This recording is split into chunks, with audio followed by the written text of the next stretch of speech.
বিসমিল্লাহির রহমানির রহিম। সম্মানিত এমপিওভুক্ত বেসরকারি শিক্ষা প্রতিষ্ঠান স্কুল পর্যায়ের শিক্ষক মণ্ডলী, আসসালামু আলাইকুম ওয়া রাহমাতুল্লাহি ওয়া বারাকাতুহু। আজ আমি আপনাদের জন্য নিয়ে আসলাম জুলাই 2026 হতে বিভিন্ন ধাপে ইনক্রিমেন্ট প্রাপ্ত সপ্তম ও অষ্টম গ্রেডভুক্ত শিক্ষকগণ কিরূপ বেতন ভাতা পাচ্ছেন সেই বিষয়টির উপর ভিত্তি করে আজকের এই ভিডিও টিউটোরিয়ালটি। পাশাপাশি আরও বলছি, পরবর্তী পর্যায়ে অর্থাৎ ধারাবাহিকভাবে নবম, দশম, 11, 15 এইভাবে পর্যায়ক্রমে আমরা গ্রেডভুক্ত শিক্ষক কর্মচারীদের ইনশাআল্লাহ ভিডিও নিয়ে আসবো। আশা করছি সেখান থেকে ওই সকল গ্রেডভুক্ত শিক্ষক অথবা কর্মচারী যারা রয়েছেন তারা সেখান থেকে আপনাদের বেতন ভাতা দেখতে পাবেন। তো আসুন আমরা এখন শুরু করি। তো এখানে একটি বিষয় লক্ষ্য করি যে আমরা এখানে দেখুন পদবী বেতন কোড ইনক্রিমেন্ট সহ, এখানে অবশ্য ইনক্রিমেন্ট সহ মানে আপনার যে বেসিকটা দাঁড়াবে সেটা এখানে ইনশাল্লাহ আছে। বাড়ি ভাড়া ভাতা 15%, প্রণোদনা 10%, চিকিৎসা ভাতা, চিকিৎসা ভাতা অবশ্য 500 টাকা। এটা আমি আপনাদেরকে একটু লং করে দেখাচ্ছি, এখানে একটু লং করছি জি। তারপর এখানে একটু বড় করে দেখাচ্ছি জি। আচ্ছা, তা আমরা খুব দ্রুত আমরা ভিডিওটি লেন্দি করব না, আমরা অতি দ্রুত ভিডিওটি ইনশাল্লাহ করব। তো এখানে আমরা 15% বাড়ি ভাড়া আমরা এখন বের করব। তো আশা করছি আপনারা মনোযোগ দিয়ে ভিডিওটি দেখবেন। তো এটাকে আমি টেনে একেবারে নিচের দিকে নিয়ে যাব, মানে আমি দুইটা গ্রেডে এখানে দেখাচ্ছি, সকল গ্রেড সকল একসাথে বের হয়ে যাবে। তারপর 10% রয়েছে, বেসিকের 10% আপনার প্রণোদনা হবে।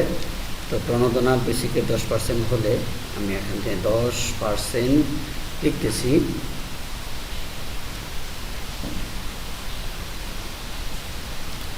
এন্টার দিচ্ছি। আমি সবগুলো আপনাদেরকে এভাবে দেখাচ্ছি না, আমি একটু ভিডিওটি স্কিপ করব। তো আশা করছি ভিডিওটিতে লম্বা হবে না, এভাবে আমি ধাপে ধাপে যাচ্ছি এবং আপনাদের যেটা দরকার সর্বশেষ আপনারা বেসিক কত পাচ্ছেন সেই বিষয়টি এখানে আমার সবচেয়ে বড় দরকার। তো যাই হোক, আমি এখন ভিডিও স্কিপ করছি, আমি একবারে সর্বশেষ মোট এখানে আসবো, তারপর আপনাদেরকে বাকিটা দেখাবো। জি, লক্ষ্য করুন আমরা কিন্তু স্কিপ করে আপনাদেরকে পূর্ণাঙ্গ একটি স্কেল, পূর্ণাঙ্গ একটি বেতন স্কেল আমরা দাঁড় করালাম। তো এখানে একটি বিষয় লক্ষ্য করি, আমরা যেই বিষয়টা বুঝি, আমরা কিন্তু অনেকেই 2015 সনের পর থেকে বিভিন্ন ধাপে বিভিন্ন মেয়াদে শিক্ষা প্রতিষ্ঠানে প্রধান শিক্ষক পদে আমরা প্রবেশ করেছি। তো সকলের ইনক্রিমেন্ট বা বেতন মূল বেসিক সমান নয়। তো যিনি যখন থেকে প্রবেশ করেছেন, আপনি কখন থেকে করেছেন সেই বিষয়টি আপনি এখানে দেখে আপনার গ্রেডটা আপনি বের করে নিতে পারবেন, ঠিক আছে।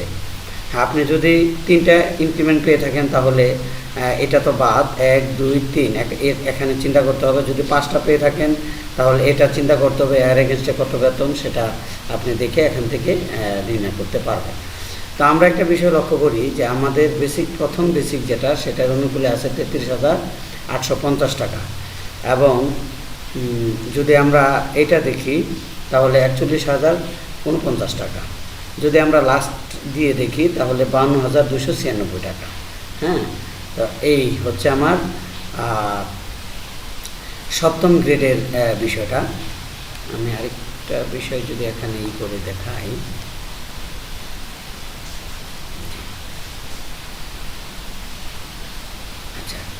তাহলে এখান থেকে আমার আবার নতুন করে শুরু।